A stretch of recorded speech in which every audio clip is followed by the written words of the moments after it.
Join. This meeting is being recorded. There you go. Okay. So, first question, I'm just going to further, just for those who don't know who you are, just tell us a little bit about yourself. So my name is Stella Paris, and I'm a singer-songwriter. I am an actress as well.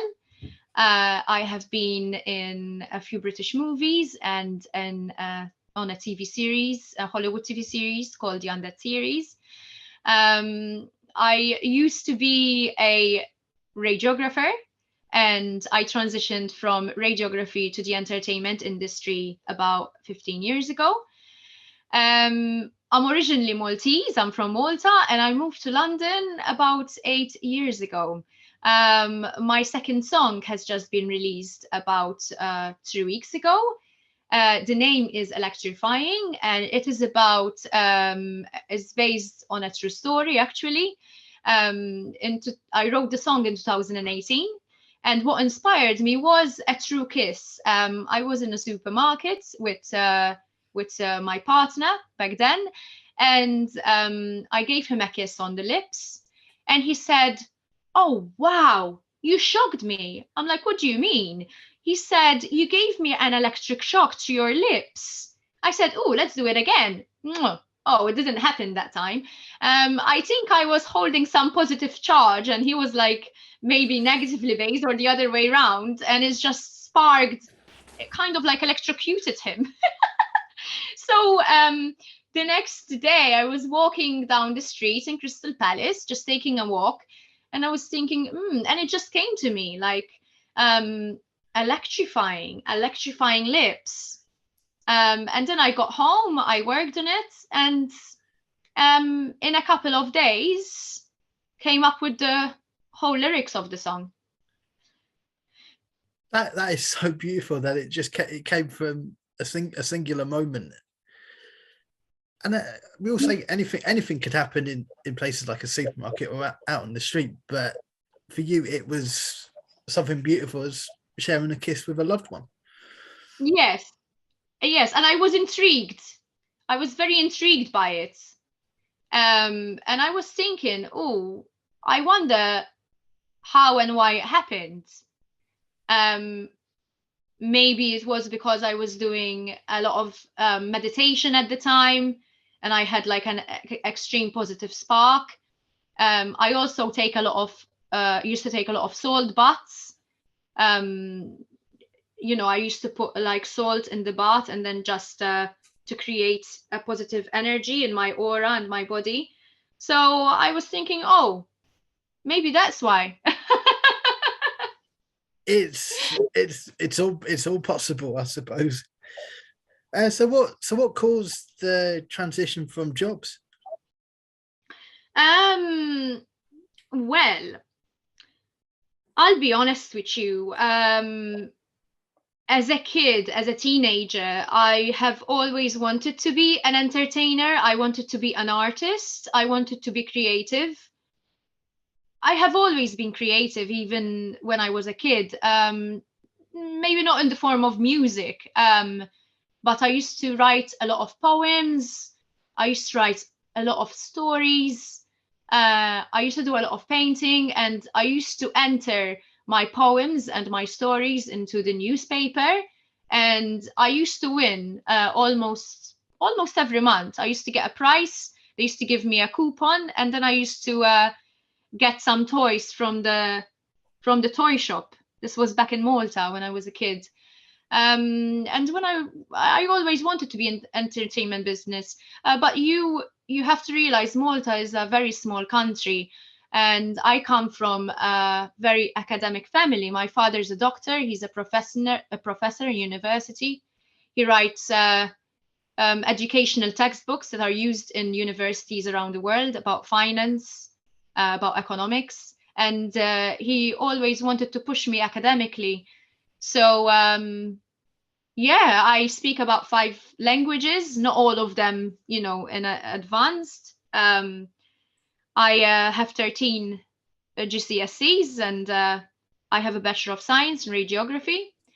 My goal was not to become a radiographer. It just happened because I didn't get the right grades to be a doctor. I didn't want to repeat a year and do them again, so I chose radiography, and it's just what happened. And I'll be honest with you, I was not very happy in my job, and when I graduated, I was looking at the grey rooms around me with the grey equipment and everything, and I was thinking, well, it's done for, isn't it? This is what I'm going to be doing all my life. Now, in no way or shape or form, I am running down the medical career of people anywhere. Of course, we need doctors, we need radiographers, we need nurses, and they do an amazingly good job, but it was not for me. It didn't make me happy. I was going through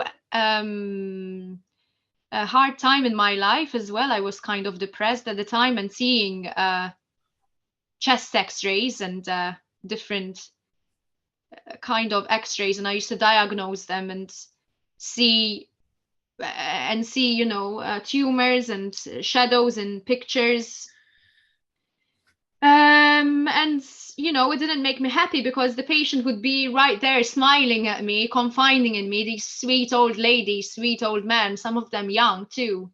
And as a radiographer, you're not allowed to tell them what they have. I'm not there to give them the diagnosis of it. I'm not there to tell them what is written, what shows in the x-ray. I'm there to take it and then to tell them where they have to go after. It is the doctor, a specialist doctor, that then has the job to tell them what is wrong, you see. So, but I used to know how to read them, but I wasn't allowed to say. Yeah, it used to make me sad, depressed, and it didn't pay well either in those days. I was barely taking home £900 per month. So yeah, at one point I was dancing in clubs in Malta. I was got into glamour modeling. That's how it all started. That's how I got brave to become expressive, slowly. So, but anyway, becoming a dancer and becoming a model, it gave me the self-confidence I needed. It gave me the financial stability I needed. And I felt empowered enough to become the person I am today. And to be honest with you, I had the boss call me because at one point I was dancing and modeling at the same time as I was doing radiography. So in the afternoon, I used to have my radiography shift at the clinic. And then during the night, I used to dance. And in the morning, sometimes I used to have shoots. I was barely sleeping, to be honest with you. I was barely resting. I was starting to get very sick because I was overworking myself. And anyway, I received this call from the boss in the radiography department. My colleagues were gossiping about me because I was dancing and I was also doing modeling, and I had been posting pictures on my Facebook, tasteful pictures and bikini, lingerie, nothing major. I mean, come on. They were very close-minded. They were laughing at me and talking about me and calling me names and stuff. This was in the press a few weeks ago as well. It was published in the Daily Star. And well, basically, I got a call telling me that I cannot be in the entertainment industry and also work as a radiographer. I cannot be a lingerie model and work as a radiographer. I can't dance and be a radiographer at the same time. So I kind of knew the call was going to come because someone warned me about it, and I had already made my decision. It was very clear to me what I had to do. And that's how my journey started, really. I resigned from radiography, dedicated my time to entertainment. And then I moved to London 8.5 years ago. And that's where I met my music producer within the first couple of weeks that I moved to London. And I said, well, I've always wanted to be an artist. I've always wanted to be a singer, songwriter, but I haven't had the balls or the connections to do it.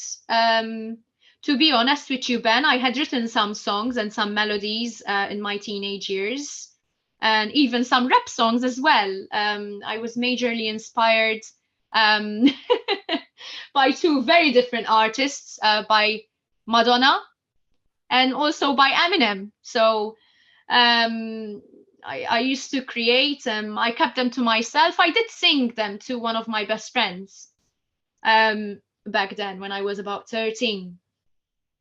But yeah, I don't know where those songs are now. I think I had thrown them away. But I remember some of them were really catchy and really good. It is such a shame that I can't remember them and I don't have any record of them.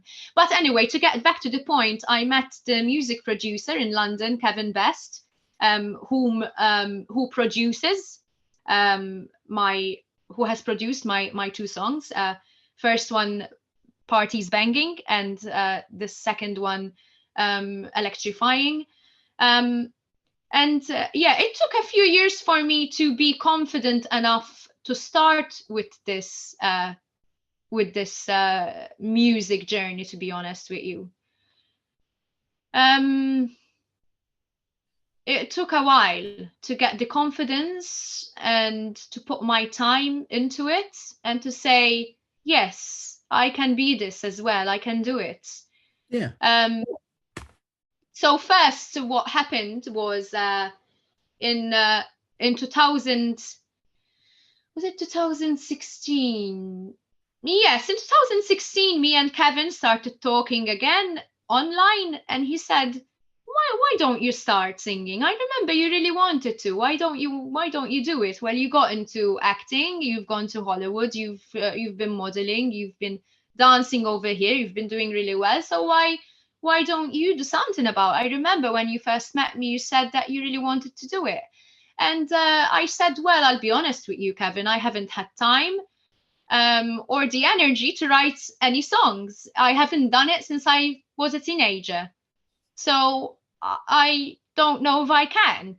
He said, well, listen, I've written this song. It's a very simple song.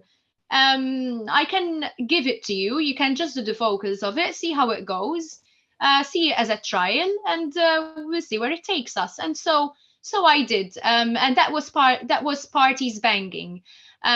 He wrote Parties Banging, he composed it. It's quite a simple electronic dance song, and we released it in 2018, I believe. 2018. Let me have a look just to make sure. Do you mind? No, that seems about right. Have you heard it or no? I think I wasn't on the radio at the time, but I think I have played it at home.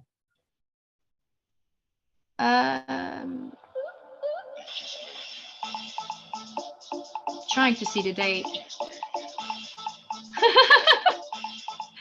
Yeah, it was 2018.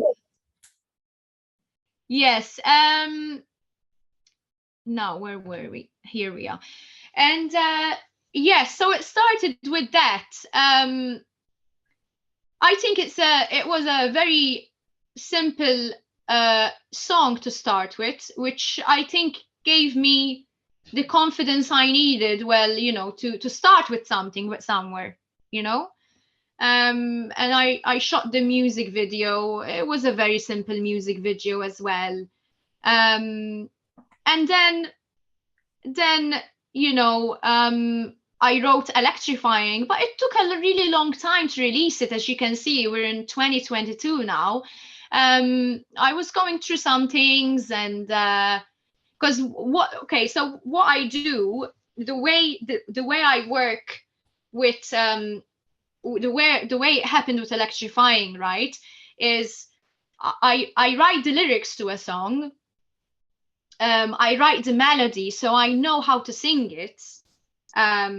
So I know exactly how to sing the melody, how to go through the lyrics and everything.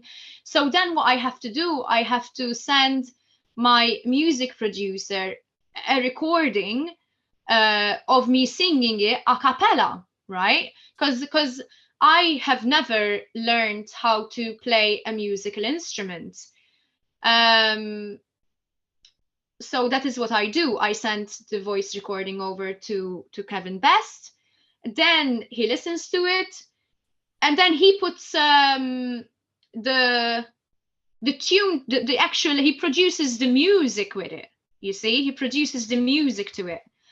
And then I have to go to the studio and record the vocals of my song right in time with the music he produced that is meant to go exactly with the melody, the lyrics that I sent him. I don't know if that's the traditional way of how some songwriters create their music. I'm guessing a lot of them, they know how to play music instruments. But I know some don't, and they have this. Are there any other people that do it the same way as me? Have you heard of this before or no? I think I've heard of a few people that have gone the same way as yourself. I'm not sure off the top of my head though.